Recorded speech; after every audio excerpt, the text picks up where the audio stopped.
Hostel থেকে পালানোর সময় বিদ্যুৎ পৃষ্ঠ হয়ে মৃত্যু হলো 10ম শ্রেণীর এক ছাত্রের। দক্ষিণ দিনাজপুর জেলার গঙ্গারামপুরের জাহাঙ্গীরপুর এলাকার ঘটনায় মৃতদেহ উদ্ধার করে বালুরঘাটে ময়নাতদন্তের জন্য পাঠিয়ে পুরো ঘটনা তদন্ত শুরু করেছে গঙ্গারামপুর থানার পুলিশ। হোস্টেলের নিরাপত্তা নিয়ে প্রশ্ন তুলেছেন অনেকেই। পুলিশ সূত্রে জানা গিয়েছে, মৃত ওই ছাত্রের নাম জেমিস আলবাস্ক হোসেন, বয়স 15, জাহাঙ্গীরপুরের বাগানবাড়ি ব্লুসুম একাডেমি 10ম শ্রেণীর ছাত্র সে। বাবা আক্তার হোসেন, বাড়ি দক্ষিণ দিনাজপুর জেলার তপন থানার লালচন্দ্রপুর গ্রামে। জানা গিয়েছে, জেমিস আলবাস হোসেন নামক 10ম শ্রেণীর ওই ছাত্র গতকাল গভীর রাতে বাথরুমে গিয়েছিল। বাথরুমের ছোট কোনো ফাঁকা অংশ দিয়ে হোস্টেল থেকে পালানোর চেষ্টা করে সে। অসাবধানতা বশত হাই ভোল্টেজ তারে বিদ্যুৎ পৃষ্ঠ হয়ে মৃত্যু হয় ওই ছাত্রের। এমন ঘটনা জানতে পেরে তড়িঘড়ি গঙ্গারামপুর থানায় খবর দেয় হোস্টেল কর্তৃপক্ষ। খবর দেওয়া হয় ওই ছাত্রের পরিবারকে। ঘটনার খবর পেয়ে রাত্রেই ঘটনাস্থলে পৌঁছায় ওই ছাত্রের পরিবারের লোকজন এবং গঙ্গারামপুর থানার পুলিশ। পরে পুলিশ মৃতদেহ বালুরঘাটে ময়নাতদন্তের জন্য পাঠিয়ে পুরো ঘটনা তদন্ত শুরু করেছে। এদিন এই বিষয়ে মৃতের বাবা কি জানালেন শুনবো।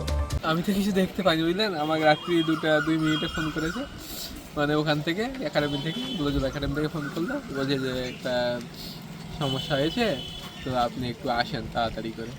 তো আমি তো জিজ্ঞেস করলাম কী হয়েছে বলেন। বলা যাচ্ছে না, তুমি তাড়াতাড়ি করে চলে আসো, একটু দেরি করে।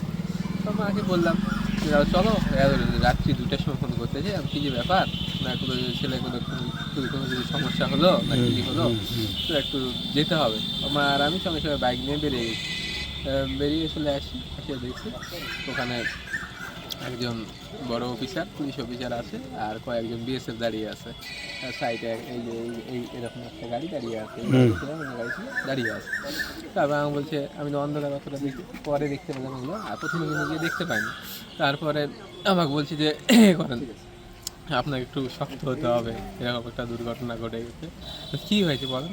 তারপরে ওরা মানে পুলিশের টর্চ লাইট, মানে অন্ধকারে দেখা যাচ্ছে না কোনো কিছু, কোথায় যে কী আছে। তারপরে হোস্টেলের পিছন দিকে নিয়ে গিয়ে সেরকম এখান থেকে পড়ে গিয়ে এইভাবে এরকম হয়ে আছে। আর এরকম ওই যে টলি আছে, টলিতে ওরা শোয়াই রাখছে, মানে যেভাবে পড়েছিল ওইভাবে ছিল না, মানে তুলে ওই টলির মধ্যে শোয়াই রাখে। আর যেটা গায়ে দেয় বেডশিট ঢাকা দিয়ে ওইভাবে করে পড়ে আছে। দেখে তো আমরা একবার অতভম্ব কী বলবো। তাও আমরা এখান থেকে বের করে নিয়ে যাচ্ছি, স্কুলের মাঠ আছে, মাঠে নিয়ে গিয়ে রাখছি। তখন মাঠে নিয়ে গেল, অন্য মা কান্নাকাটি শুরু করে দিল। আমরা সব কান্নাকাটি করে ব্যস্ত। কিভাবে হলো বললো, কি বললো কিভাবে ওরা বললো যে ওখানে নাকি একটা বাথরুম আছে, বাথরুমের ওখানে ওই একটা জানালার মতো আছে আর কি। ওই জানালাটা রড টড কিছু দেওয়া নয়, একজন ছোট বাচ্চা বেরিয়ে যেতে পারে এরকম একটা সম্ভাবনা আছে।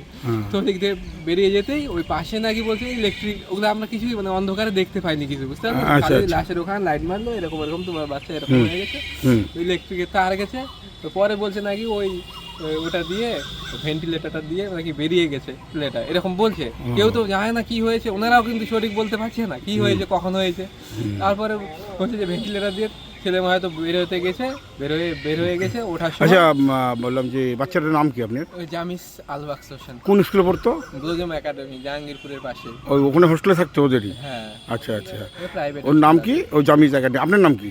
আমার নাম আক্তার হোসেন। আপনার ছেলে হয়তো নাকি? হ্যাঁ, বড় ছেলে হয়। আরো একটা ছেলে ছিল, ও থাকতো, দু ভাই থাকতো একসঙ্গে। কাউকে জানানো হয়নি। আচ্ছা, ঠিক আছে। তবে প্রশ্ন উঠেছে, এই হোস্টেলের নিরাপত্তা ব্যবস্থা কোথায়? কি করছিলেন হোস্টেল কর্তৃপক্ষরা? হোস্টেলের পড়ুয়াদের সুরক্ষা কোথায়? এমনই প্রশ্ন তুলেছেন বিভিন্ন মহল থেকে। দক্ষিণ দিনাজপুর ঘুরে বুনিয়াদপুর থেকে শান্তনু মিশ্রের রিপোর্ট, টাইমস 14 বাংলা। আরো নিত্য নতুন ভিডিও পেতে এবং তথ্য জানতে আমাদের ফেসবুক পেজকে লাইক ও ফলো করে রাখুন। সেই সঙ্গে টাইমস 14 বাংলার ইউটিউব চ্যানেলকে সাবস্ক্রাইব করতে ভুলবেন না। মুখের উজ্জ্বলতা হারিয়ে গেছে, স্পট পড়ে গেছে, ব্রণ ভর্তি, তাই আর দেরি না করে আজই আসুন রায়গঞ্জের চণ্ডীতলায় হেলথ প্লাস মাল্টি স্পেশালিটি ক্লিনিকে এবং এখানে পান অভিজ্ঞ ডাক্তার দ্বারা ফ্রি স্কিন টেস্ট। আরো বিস্তারিত জানতে যোগাযোগ করুন 9674895169 এই নম্বরে।